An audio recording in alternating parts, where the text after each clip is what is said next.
All right, welcome back. We are going to take a look at working from fractions to decimals. We do have two methods.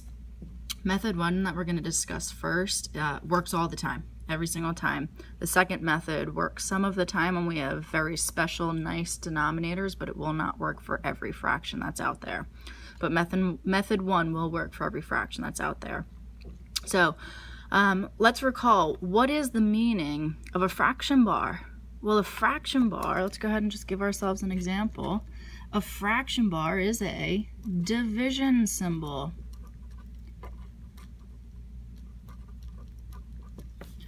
And that's our key. That's precisely what we're going to do. To convert 1/2 into a decimal, it is one thing divided by 2. 1 divided by 2. So we're going to divide the numerator by the denominator. If you need to, which you will need to, if you have a proper fraction, your numerator is going to be smaller than your denominator, because then you're going to have a small number in the doghouse, quote unquote doghouse, or the long division symbol. You're going to need to annex zeros or add on zeros and a decimal. I kind of left that out. You're going to annex the decimal first and some zeros so you can continue dividing until there's no remainder. And again, this works all the time. Fractions are always division. So this is going to be the same thing as 3 divided by 20. It's the numerator divided by the denominator. So that means my 3 is going to go in the doghouse, which feels really weird because when you were in elementary school, you used to always think, oh, division means big numbers divided by small numbers. We need to get out of that mindset. That's not correct. We absolutely can take small numbers and divide them by big numbers. Your quotient will just not be very big. For instance, we can absolutely take $3 and split it up amongst 20 people. You're not going to get a lot of money. In fact, you're going to get something less than 1, but you'll get something nonetheless. So let's go ahead and start dividing. So 20 goes into 3 0 times. I'll bring that decimal straight up.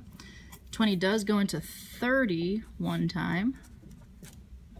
Left over with 10, bring down that 0. 20 goes into 115 times. And that is our answer.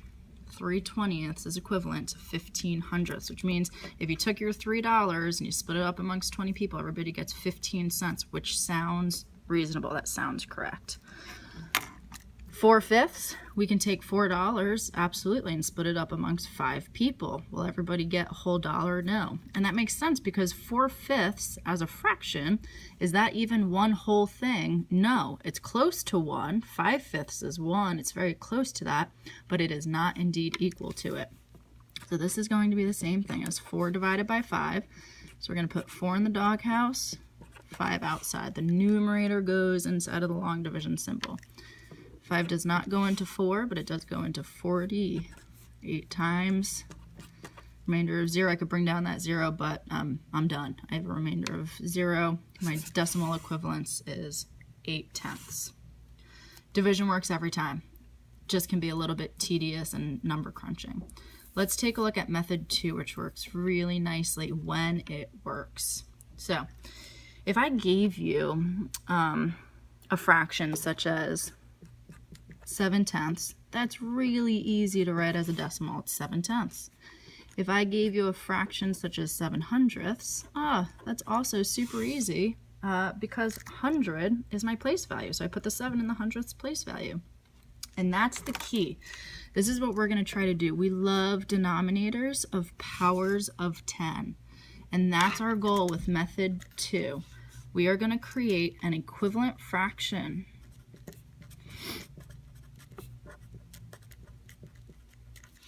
with a base 10 denominator, 10, 100, 1,000, 10,000, 100,000, because those are our place values.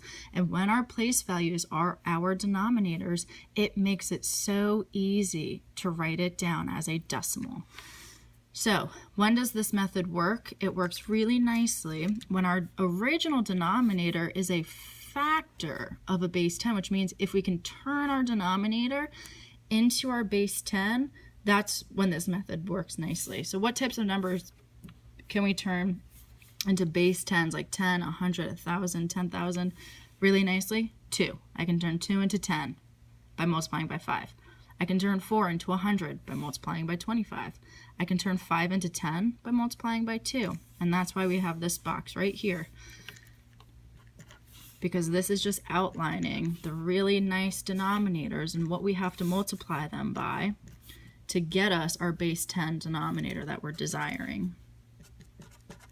Now this is a really good one. 8 times 125 gives you 1,000. If you can memorize that, it will be helpful for you. If not, again, have no fear. You can still divide to figure out what your fractions are as decimals. So if you have a denominator of 20, this works nicely because you can multiply 20 by 5 to give you 100. If your denominator is 25, multiply that by 4, it gives you 100. If you have a denominator of 40, multiply it by 25 and you get 1,000. 50 times 2 is 100. 125 times 8 again is 1,000. 250 times 4 is also 1,000. So these are really, really, really nice denominators. So let's see how this method works. So we're going to take 3/20ths again, and we're going to use this method now. So I have 3/20ths. I want to try to turn that maybe into tenths or hundredths or thousandths. Well, I'm realizing I can multiply 20 by 5, and that gets me 15 hundredths. That is so easy to write as a decimal now. 15 hundredths and I'm done. I'm done. So simply by changing my denominator into a base 10, it's so easy for me to write it as a decimal. I just say it out loud and I've also said a decimal. So let's look at 4/5. Well, I can change 5 into 10 by multiplying by 2. That's 8/10. Oh, 8/10. Boom, 8/10. I'm done. So let's look at a few more examples.